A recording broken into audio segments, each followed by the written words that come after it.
Okay, round two. So hopefully this time all you hear in the background is James playing and not screaming like he decided to do after I went live the first time and deleted that video.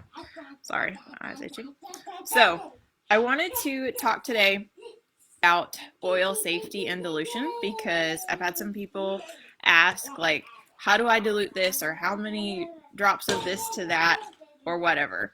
And then of course there's always questions about, is this safe for such, or is okay, 7 seconds.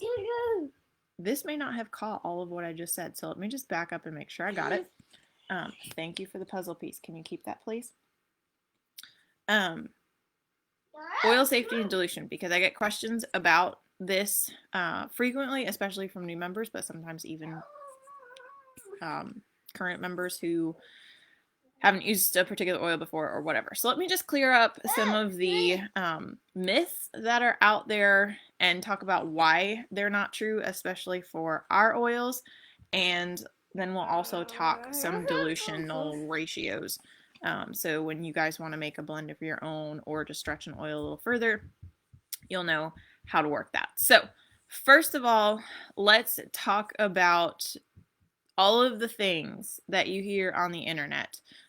Tea tree will kill your dog, or don't use peppermint on a baby, or fill in the blank, because it's all there. Citrus oils will kill the enamel on your teeth. You should never drink oils in your water.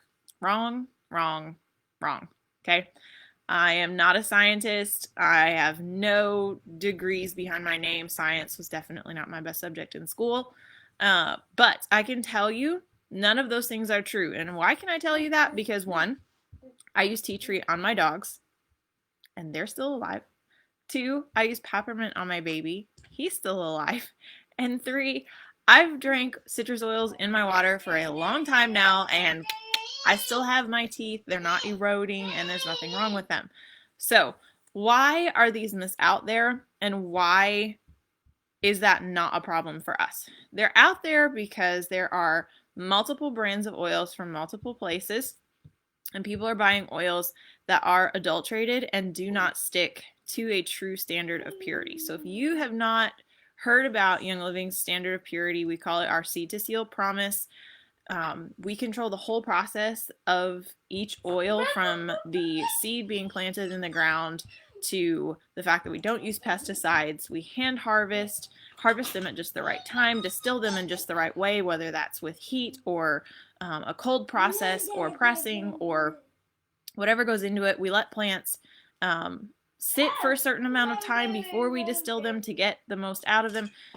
Gary Young worked for years learning all of the different things that were specific to each plant to get the most out of them, as far as a wellness benefit, not just a profit. He never created a product for a profit. He most of the time created something because it was something that someone he knew needed. There's a lot of our supplements that he created because his wife needed something to support a particular part of her body, and he created it for that.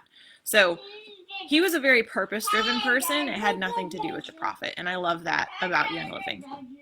So let's also cover the fact that for a label to be, or for a oil to be labeled 100% pure or therapeutic grade, whatever it says, the FDA only requires that 5% of what's in that bottle actually be the essential oil itself. The other 95% can be whatever they want, and they don't necessarily have to disclose it to you on the label. So that is why people say, tea tree hurt my dog, peppermint's not safe for babies, you know, this will hurt this or that. Or a lot of people are just like, don't ingest oils ever. Well, that's definitely not true, because we have an entire line of oils, our Vitality line, that is meant for ingestion and cleared by the FDA to be used in such a way. So that, I hope, clears that up for you. Even among different Young Living leaders, you'll have different opinions on what's safe, maybe during pregnancy or whatever. My personal opinion, my personal story, I only avoided clary sage and fennel when I was pregnant, because that was a personal choice. Clary sage is known for naturally encouraging labor, so I wasn't going to use that until I was in a safe window to have the baby. And once I started having contractions, that sort of thing, I used it all day long to encourage the labor to progress, and it was great. But that was my personal choice. Fennel I didn't use because I have a really hard time explaining this, but fennel encourages lactation, but it can also make your body think that because you're in a stage of needing to lactate that your cycle needs to do one thing or another. And I was just nervous because I wasn't understanding what I was reading about it, possibly being bad use during pregnancy. So I just chose to avoid it. It could be perfectly safe at that point. That was just what I felt was a safe move. If it was in a blend, I used that blend because it wasn't, like super concentrated straight up the oil. So everybody makes their own decisions. It's basically a you do you type thing when making those personal calls for particular oils at particular times. But overall, I'm very confident in saying our oils are pure and they're safe for every member of your family, including the babies and the pets. So let's talk dilution, because I know this gets a little confusing. I've got a little graph here on my phone that Young Living did for just basic recommendations for dilution, and I'll post this in the comments once this video is processed and up on our page for a replay. So they say ages 0 to 1, you should have 8 drops of a carrier oil to 1 drop essential oil. So if there's no adverse reactions, try 7 to 1 ratio. So let's talk about carrier there for just a second then, because I always get the question, what is a carrier oil? And this was something I had to go learn when I was new too, because I had no idea what it was. And that's why we're here. We're here to learn better and do better. So a carrier oil is a fatty oil, something like coconut oil or grapeseed oil. Some people like jojoba oil. There's all different sorts that you can choose, and it's whatever you want to use. There's no like bad choice like of those 3 or 4, whatever. Young Living also has one that's called the V6 complex, I believe is what it's called. I have it. I just can't think of what it is off the top of my head. It's super convenient because it comes in a large bottle with a pump top on it, which I love because you can literally just pump it straight into whatever blend you're making, and you don't have to try to like pour the oil and make a mess, because been there, done that, made a mess. And I don't like messes. So that's what a carrier oil is, and that's going to go, that's kind of the base that you're going to use anytime you dilute an oil or make a blend. So then ages 2 to 6, 3 drops of carrier to 1 drop essential oil. So that's like a 75% ratio, whatever. Ages 7 to 11, 1 drop of carrier oil to 1 drop essential oil. And ages 12 plus, fully labeled concentrations, meaning you can just use it straight up as is. To be honest, I've used full up straight as is oils on James before. If I know it's a gentle oil, something like lavender or frankincense, if it's something spicy that might have like cinnamon or something like that in it, peppermint, something that might be warm, then I'll add some carrier to whatever I'm applying to him to help him out there and make sure that he doesn't experience any kind of discomfort. If you do feel discomfort with an oil and you don't have it mixed with a carrier ahead of time, just go ahead and apply that carrier right over top of it. It will slow down the rate that your skin is absorbing the oil, and then that typically removes the discomfort. Do not ever apply water. Water will speed up the process, which will then make it worse. So dilute oils with oils, don't do water.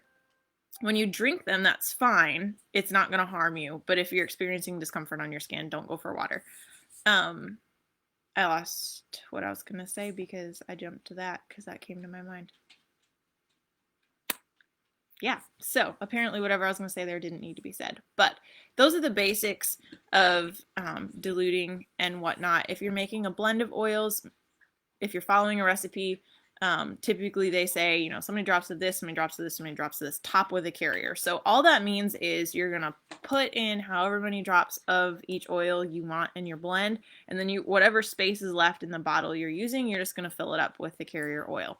So I like to make like our wellness roller that Jared uses every day. So I have a 10 milliliter bottle, and to that bottle I will add typically 20 drops of Thieves, because that is like our go-to for boosting our immune system and keeping that above the wellness line. And then I will add maybe 5 drops of frankincense, or if I have it, like 5 drops of Egyptian gold, because I love that oil. We get it every so often on promotion. Or you can add lemon or peppermint or whatever. But personally, when I make a roller, if I really want it to like pack a punch, I will use at least 2 drops per milliliter of whatever I have. So that 10 milliliter bottle, 20 drops of these. Simple math. So I hope that's helpful. I don't want to keep you guys super long. I can see I'm already headed for 10 minutes. So I will wrap it up there. If you have questions, post them below, and I will add that dilution recommendation from Young Living to the comments. Have a great Tuesday, you guys.